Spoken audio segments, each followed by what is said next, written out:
Are you a manager who sometimes hesitates to give feedback, or maybe you put it off so long that it never happens and then you feel bad about it? Maybe you're worried the other person doesn't want to hear it or they're going to get angry.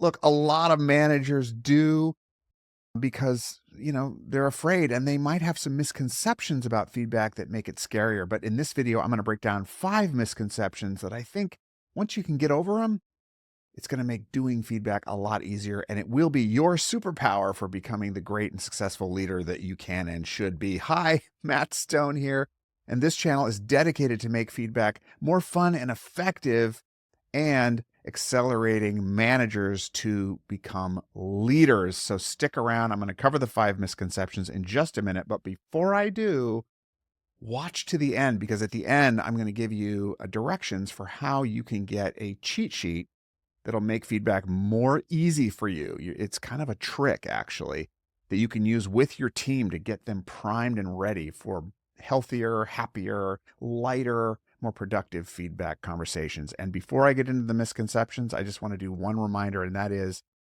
the one thing that we all use to learn and grow from the time we're like super tiny is a feedback loop. So we don't really have an option about this one. We got to get into it. And understanding some misconceptions is a good starting point to making it easier, to making it lighter, more fun. So without further ado, let's get into it. The first misconception that I come across, and frankly, I've had in the past my own self, is that people don't want the feedback. People get defensive, of course, whenever you start giving feedback.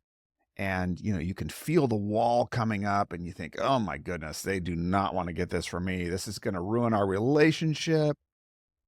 They're going to shut down. I'm getting a passive aggressive behavior. And look, all of that could happen. It's part of the learning process.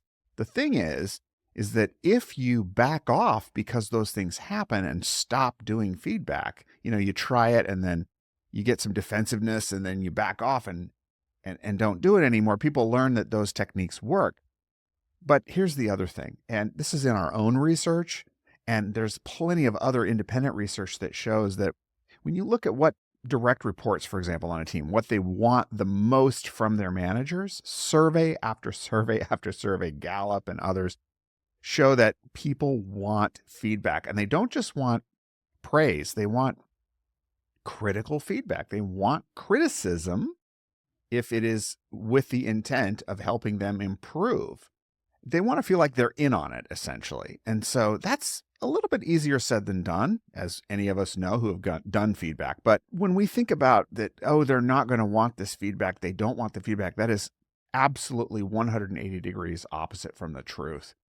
And just because someone is putting up a wall and making it seem like they don't want it, that probably has a lot to do with their own fear and not as much to do with you. It does take two, but we have to remember that, people have had a lot of bad experiences with feedback. So no matter who's giving it to them, that defensiveness, that defensive wall is kind of automatic. We can't let that stop us. It doesn't mean we railroad people, but, believe me, in the end of the day, your people want to improve. Study after study shows. And if they don't want to improve, they don't want to learn and grow, how much are they going to be able to do on your team long-term anyway?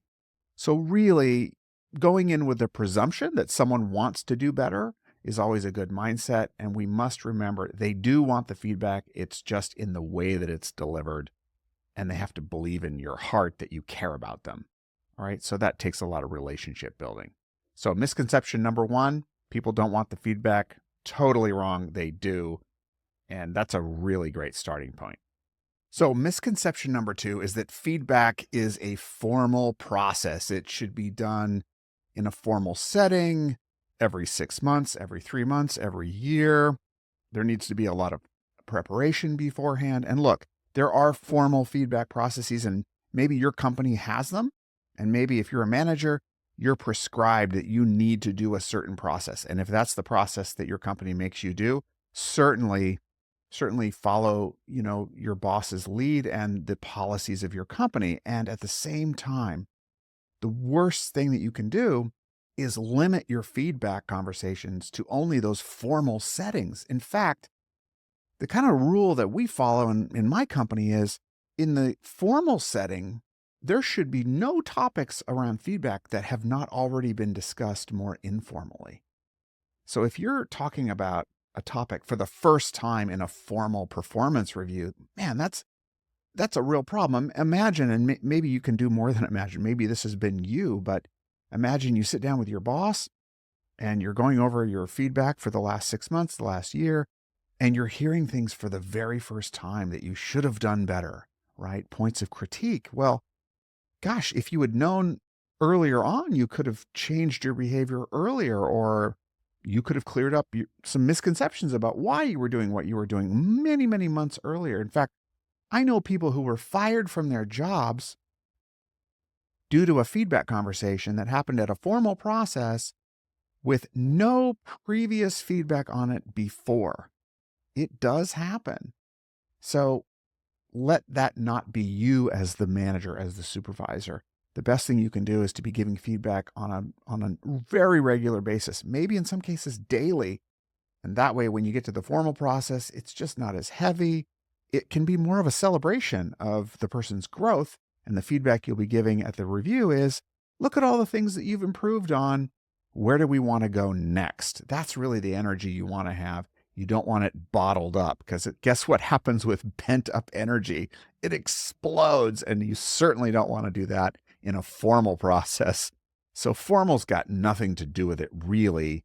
Make it a regular practice. All right, so now we're on to misconception number 3, and this is a big one. I kind of alluded to it before in the first misconception, but let's isolate this point. And it is that when someone becomes defensive or pushes back, they don't want the feedback, and you may have to retreat. Well, that could not be further from the truth. In fact, when you're getting pushback, you're getting someone who's defensive, they act like they don't want to hear it. This is a form of pushing energy toward you. And so if you just push back and go, no, you're going to listen to this, right? That's like a combustion. You're going to end up with an explosion. But if you retreat and just kind of drop your feedback and say, okay, well, they don't want to hear it, and then give up and figure you'll deal with it in the formal review, well, that's also going to lead to separation and ultimately failure. And if they're failing, unfortunately, that means you're failing, because you need your team performing if you're going to be successful. So what do you do in that case? Well, in that case, it really is about having feedback about the way that they're handling the feedback. So you may have to take a couple of steps back and have a conversation about the way you're going to give feedback, the way you're going to exchange feedback, and dive a little bit deeper into what's behind their emotions before you can get to the substance. And there are ways to do that. But just remember, defensiveness doesn't mean that they deny the truth or that they don't want it. It means that there's some blockage in them. And it could be something from their childhood, that's coming up that makes them not want to engage with the feedback or not be open to it. So many times there's some unsaid thing going on that needs to be addressed to sort of pop the balloon, to sort of diffuse it and allow them to be more receptive. It could literally be where you're doing the feedback, the time you're doing the feedback. But whenever you're getting that defensiveness, it's important to pull back a little bit, not run away. There's a difference. Pull back, draw out some information, and then get an agreement about how you're going to do feedback, because feedback, frankly, if you're going to succeed, isn't optional. All right. So that's misconception number 3. All right, on to misconception number 4. And this one, maybe you've heard of the phrase, always praise in public and criticize in private. And look, sometimes that is the right thing to do. You're in a team meeting. You want to give someone recognition for doing a great job. Maybe they met their sales goals, or they did a great job on a report, or whatever it is. Sure, go ahead and recognize people. But there are cases when critique, feedback in the form of, a criticism, is absolutely necessary in real time. And a couple of examples are when there's behavior that's interrupting your ability to have the meeting. Well, what are you going to do? Just let it go on? I mean, what if someone starts playing a TikTok video during your weekly stand-up? I mean, are you just going to let that go? No, of course, you don't let that go. You tell the person, look, Alex, turn your phone off, right? So you need to be able to do that and do it in a way that isn't punitive necessarily, but that is clear and decisive and addresses it right there, because you're setting a tone for the team. And of course, most people don't play TikTok videos or YouTube videos in the middle of a meeting, but these days it can happen. But there's all kinds of other types of behavior. Maybe just not paying attention, looking at their phone instead of paying attention to the meeting, or people not participating in a way that you need them to be participating. And there are ways to do it compassionately even, but very directly and openly in front of everyone that is not insulting. Okay? So we shouldn't only restrict criticism to a one-on-one situation. And frankly, there are some situations where even if you're giving praise, doing praise publicly could really embarrass someone. There's some people who absolutely are frightened of that. And so understanding the individual needs of your team members is really critical to understanding how they individually want and need to receive feedback, but also having the confidence, clarity, and the trust by and with your team to be able to do it in real time. That is the difference between a manager and a leader. And the fifth and final misconception that we're talking about in this video today is that feedback is about a downward flow. It's manager to direct report. That's really the majority of feedback. But here's the thing. What you want is you want to create an environment where people are not afraid to give feedback and not afraid to receive it. Those two things go hand in hand. And the little trick is we're all exchanging feedback anyway. I mean, our gestures, everything we do in the way that we communicate is a form of a feedback loop. So when you're consciously having feedback conversations that go both directions, when someone comes into your team and they see that and they feel that and they go, wow, on this team, the manager sometimes asks for specific feedback from the manager's team members, from their direct reports, from the other managers in the organization, from the manager's leader, then this is a safe place for me to be able to do that. And I'm not going to be punished for it. In fact, I'll be rewarded for both giving and receiving feedback. So if you can kind of shift your mindset, if you're in that place where feedback, I'm responsible for giving all the feedback on this team. Well, actually, if your team members, your direct reports, are able to give you feedback, not just about you, but share feedback about their own experiences on a number of different levels, then it's just going to make the whole situation much easier, much lighter, as I said before, and you will have what we call a high growth feedback culture where it's just not a thing. It's just not a thing. In fact, I have an old client. They run a sales office, and every Friday they have these kind of feedback lunches. And they go around, and it includes things they want to improve and praise points, but it's kept very light, and they all agree on the same way that they're going to share the feedback, but they've normalized it so it's not a scary thing. And that team has succeeded very, very well. In fact, they've survived some pretty difficult economic times by using this technique. It's built relationships and helped them exchange information in an ongoing way that's helped everybody learn and grow, including the manager, because guess what? We don't know everything. The manager doesn't know everything. So we need information. You want that flow upward from your team so they're telling you what they think so you can address issues early and succeed. So those are the 5 misconceptions.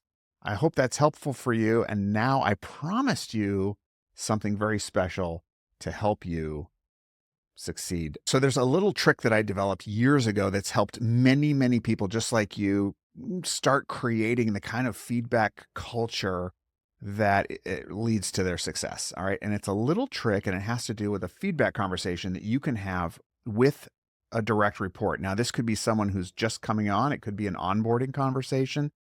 It could be just a regular check-in, a development conversation with one of your team members where you say, hey, listen, I want to get feedback from you. So the trick is, if you want to give feedback to a direct report, start by asking for feedback. And if you send me an email directly, all right, my direct email, Matt, M-A-T-T, at mattstone.co, matt@mattstone.co, I will send you, it's one sheet. It's a PDF, and it will walk you through the steps of what to do to have this conversation.